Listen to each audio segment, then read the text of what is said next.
ولا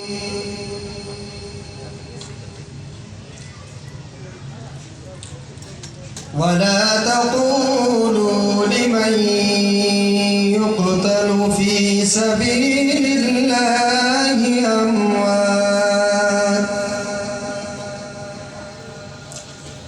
بل أحياء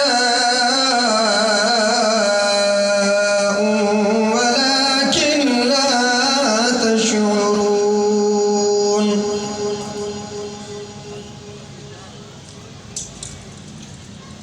ولا تقولوا لمن يقتل في سبيل الله أموات بل أحياء ولكن لا تشعرون.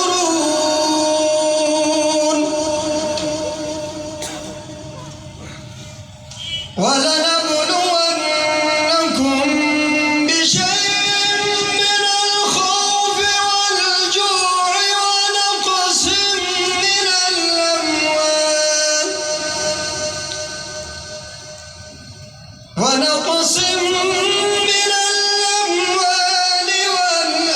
والأنفس والثمرات وبشر الصابرين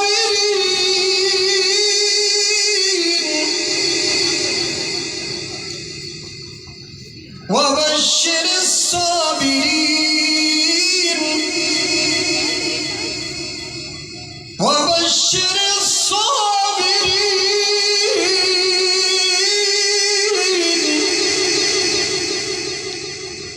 الذين إذا أصابتهم مصيبة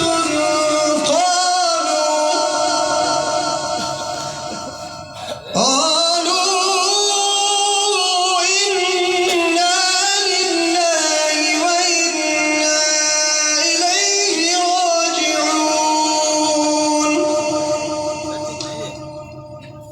أولئك عليهم صلوات من ربهم ورحمة وأولئك هم المهتدون. صدق الله العظيم.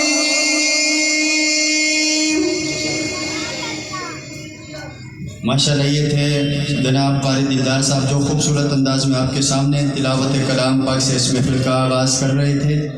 अब मैं नात रसूल मकबूल सल्लल्लाहु अलैहि वसल्लम के लिए दावत दूंगा जनाब कासिम हसानी साहब नात खां गिलगित बल्तिस्तान असम्बली, वो आए और आपके सामने नात रसूल मकबूल सल्लल्लाहु अलैहि वसल्लम पेश करें।